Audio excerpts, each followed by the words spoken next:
Well, fundamentally, media outlets need an audience, and to get that, they basically have to gain trust. I think that the kind of excitement around audience engagement and trust has really taken off in the past few years, because the business models of journalism are failing in many ways. Citizens rely on media to be informed and to take rightful decisions. I think there is a lot of confusion among the general public, and that is because of all these forces that are acting to control and to command more audience. So these are broadcasters that are like the commercial ones, which are very far, the smallest music, like CMDS, because there's a lot of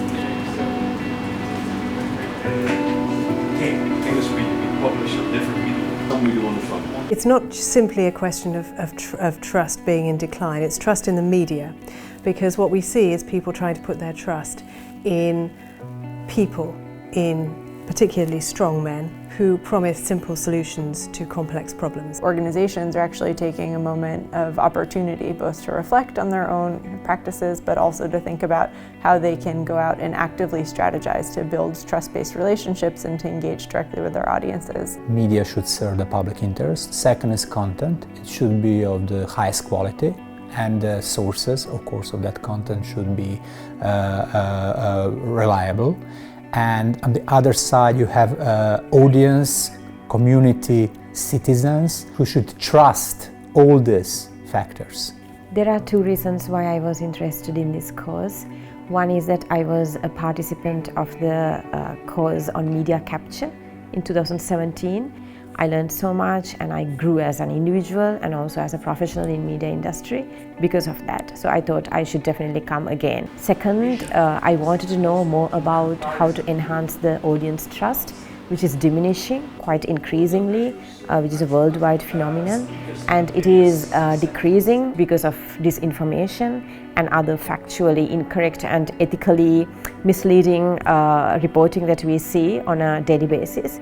People are so overwhelmed with the amounts of information they see in social media, in internet, that I think that it's our duty to think in ways to connect better with them and make our work and our brand more useful for them.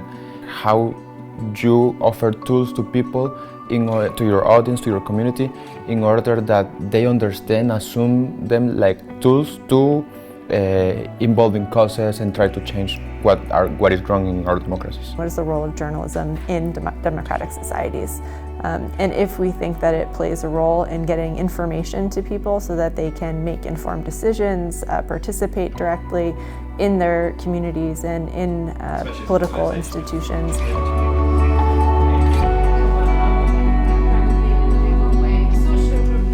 For me, it's important to think very closely about the ethics of journalism and what you're doing, why you're doing it. You're not just doing it for page views and clicks and eyeballs. Of course you have to do that because you advertise, the whole online model in particular is so advertising led often.